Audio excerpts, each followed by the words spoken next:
Les séismes qui ont frappé la Turquie et la Syrie ont déjà fait plus de 11 200 morts selon le dernier bilan provisoire établi ce mercredi.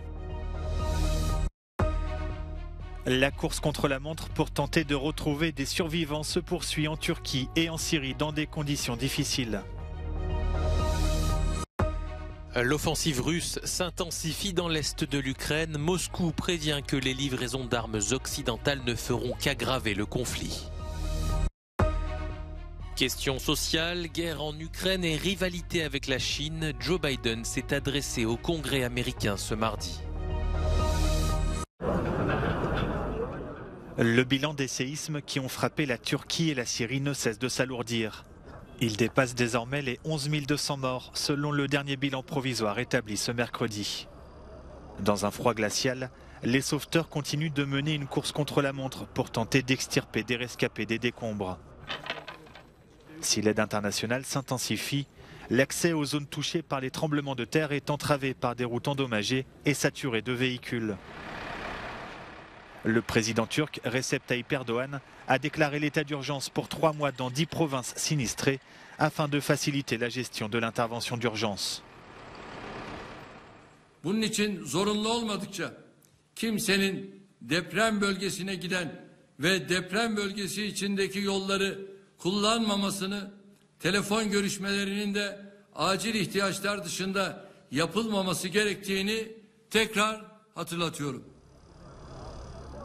En Syrie, l'aide internationale et la logistique sont rendues compliquées par 11 années de guerre et par les sanctions contre le régime de Bachar al-Assad. Selon les casques blancs, volontaires de la protection civile syrienne, le bilan qui dépasse déjà les 2000 morts devrait considérablement grimper, notamment dans les zones rebelles où des centaines de personnes restent piégées sous les décombres. L'appel à l'aide lancé par Damas a pour l'instant surtout été entendu par son allié russe.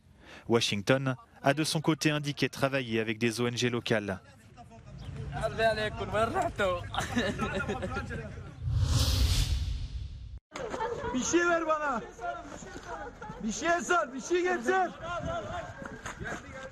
Un bébé de 2 mois a été sauvé après avoir passé 29 heures sous les décombres à Hatay, dans le sud de la Turquie. Après les séismes survenus lundi matin, les secouristes continuent de chercher des rescapés dans des conditions rendues difficiles par le froid. Un homme de 62 ans vient d'être retrouvé. Il va pouvoir être pris en charge comme d'autres membres de sa famille avant lui. Ils étaient 7 dans la maison quand la terre a tremblé et ont dû patienter plusieurs heures avant d'être secourus.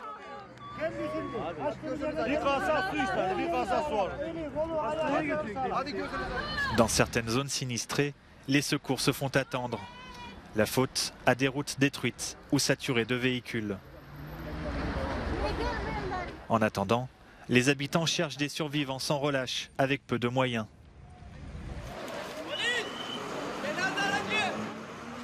À Jindires, dans le nord-ouest de la Syrie, ces hommes pleurent leurs proches, victimes des séismes.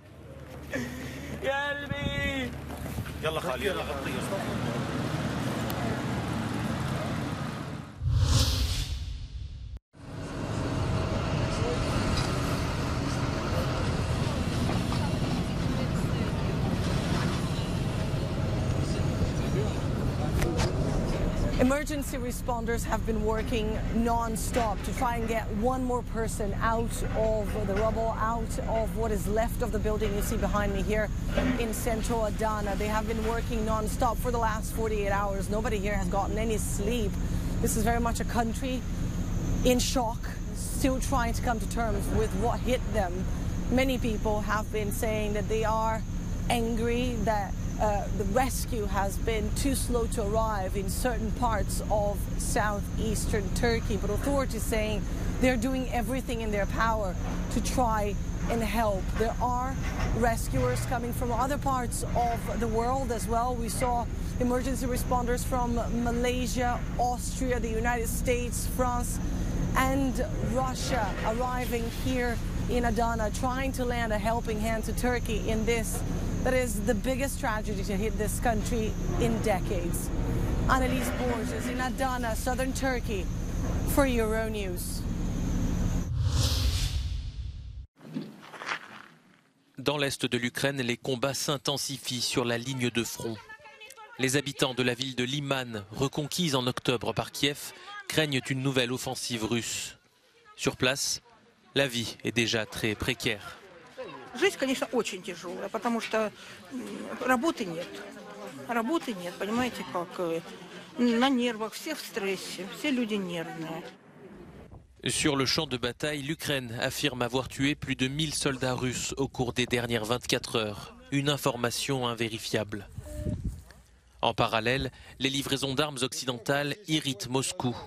Le ministre russe de la Défense, Sergueï Shoïgu, affirme que cela aura pour conséquence d'aggraver le conflit. Соединенные Штаты Америки и их союзники пытаются максимально затянуть конфликт. Для этого они приступили к поставкам тяжелого наступательного вооружения. Открыто призывают Украину захватывать наши территории. Фактически такие шаги втягивают страны НАТО в конфликт и могут привести к непредсказуемому уровню его эскалации. La journée de mardi a été marquée par la visite surprise du ministre allemand de la Défense à Kiev. Boris Pistorius a annoncé l'envoi d'au moins 100 chars Léopard de première génération, une livraison qui se fera en commun avec les Pays-Bas et le Danemark. Ces chars supplémentaires doivent d'abord être remis en état après avoir été mis hors service depuis plusieurs années. Les livraisons de tanks sont un défi logistique. Sur ces images, des blindés espagnols sont chargés dans un cargo, direction l'Estonie, pour finir dans les prochaines semaines en Ukraine.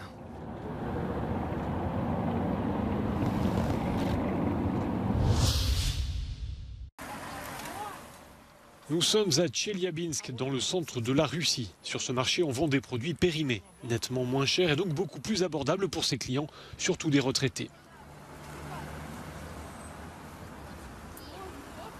13,5 тысяч мне хватает. 8 из них плачу за квартиру.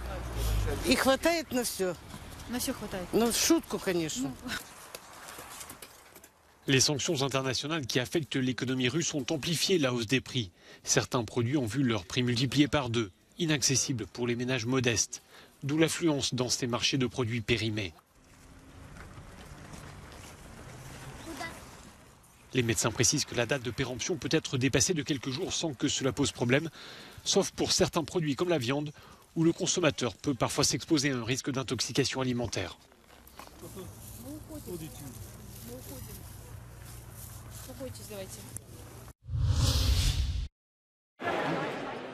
C'est un Joe Biden à la fois combatif et détendu qui s'est exprimé ce mardi devant le Congrès américain. Une prise de parole axée sur l'unité de la nation, la mise en avant d'une classe moyenne écrasée, mais aussi le contexte international marqué par la guerre en Ukraine. We stood against Putin's aggression. We stood with the Ukrainian people. Tonight, we're once again joined by Ukraine's ambassador to the United States. She represents not just her nation, but the courage of her people. Our ambassador is here. United, we're united in our support of your country. Will you stand so we can all take a look at you? Because we're going to stand with you as long as it takes. Il a aussi été question de la Chine après l'épisode du ballon présumé espion abattu par l'armée américaine. I'm committed to work with China where we can advance American interests and benefit the world, but make no mistake about it. As we made clear last week, if China threatens our sovereignty, we will act to protect our country, and we did. Un moment fort du discours, Joe Biden a fait applaudir les parents de Tyree Nichols, jeune homme afro-américain mort après avoir subi des violences policières, mais aussi Brandon Tsay, qui a réussi à désarmer un homme lors d'une fusillade en Californie. L'époux de Nancy Pelosi, violemment agressé par un homme proche des milieux complotistes, a également été mis à l'honneur. Sur les bords du Grand Canal à Venise, le Palazzo Vendramin Grimani est l'écrin de la Fondazione dell'Albero d'Oro qui accueille des artistes venus du monde entier qui s'inspirent de Venise. Depuis le 4 février, ce sont les photos de Nikos Aliagas qui habillent les murs du palais. Des regards vénitiens que le journaliste franco-grec a su aller chercher loin des clichés de la Sérénissime. L'âme de Venise, ce sont ceux qui habitent à Venise, ceux qui ne cherchent pas ni la célébrité, ni à être photographiés par les touristes. L'artisan, le barbier, l'épicier, celui qui travaille le bois, celui qui restaure les œuvres. Ce sont ces gens-là qui m'ont accepté dans une sorte de dialogue photographique, parfois silencieux, mais ce sont ces gens-là qui pour moi sont les regards vénitiens. C'est une ville qui t'observe aussi et qui te laisse te perdre. Nikos Aliagas a fait plusieurs séjours à Venise pour se plonger dans le quartier San Polo et se mêler avec la population locale, souvent invisible aux touristes. Certains habitants du quartier qu'il a photographié étaient présents au vernissage pour voir leur mise en cadre et en lumière. Moi j'aime bien derrière le cadre, alors que mon métier principal, en tous les cas ces 30 dernières années, c'était plutôt devant le cadre. Mais cela ne m'empêchait pas aussi d'observer le monde depuis mes débuts. Je suis un témoin, comme dirait Sabine Weiss, quand même immense photographe, un modeste témoignage d'un fils d'immigrés grecs né en France, amoureux de l'Europe, et qui essaie de construire des ponts comme ça pour raconter des petites histoires. Si un jour quelqu'un s'en souvient, une personne, il dit lui c'était mon grand-père. Et regardez comment il était habillé en 2022.